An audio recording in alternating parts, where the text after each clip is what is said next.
నమస్తే ఇవాల్టి వార్తలకు స్వాగతం। ఆంధ్రప్రదేశ్ రాష్ట్రంలో అంగన్వాడీల ఆవేదన। ప్రభుత్వం బెదిరింపులకు మేం భయపడం।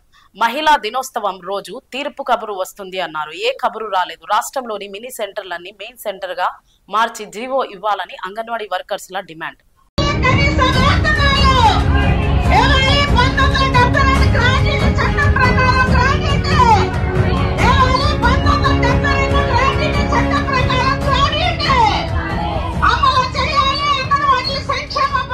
అంగన్వాడీ మహిళలు 3 సంఘాల ఆధ్వర్యంలో చాలా శాంతియుతంగా మార్చి 10వ తారీఖున ధర్నా చేయాలని చెప్పేసి నిర్ణయించుకున్నాం।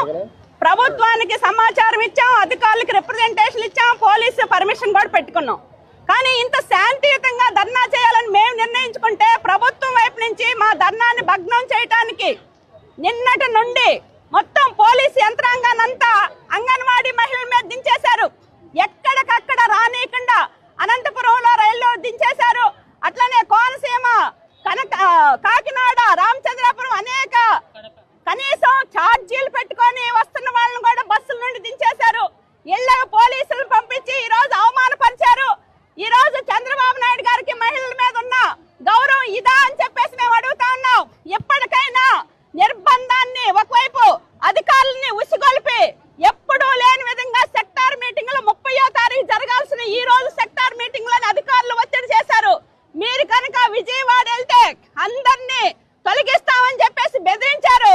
ఎన్ని బెదిరింపులు పక్కన పెట్టి ఈ రోజు వేలాది మంది అంగన్వాడీలు విజయవాడలో కదం తొక్కారు అంటే మా డిమాండ్ ఎంత న్యాయమైందో ఎప్పటికైనా ముఖ్యమంత్రి గారు ఆలోచన చేయాలి, ఐసిడిఎస్ మంత్రి గారు ఆలోచన చేయాలి, వెంటనే అంగన్వాడీలకు వేతనాలు పెంచుతూ ప్రకటన చెయ్యాలి। అంతవరకు మా పోరాటం కొనసాగిస్తామని చెప్పేసి కూడా ఈ సందర్భంగా తెలియజేస్తా ఉన్నాం। అట్లానే ఈ రోజు రెండోది అంతర్జాతీయ మహిళా దినోత్సవం రోజు ముఖ్యమంత్రి గారు అంగన్వాడీలకి తీపి కబురు అన్నారు। మేము కూడా నిజంగా నమ్మాం, తీపి కబురు వస్తుంది, చాలా ఆశాజనకమైన కోరిక అంగన్వాడీలకు గ్రాట్యుటీ వస్తుందని। ఆ జీవో చూస్తే ఎటువంటి నిర్దిష్టమైన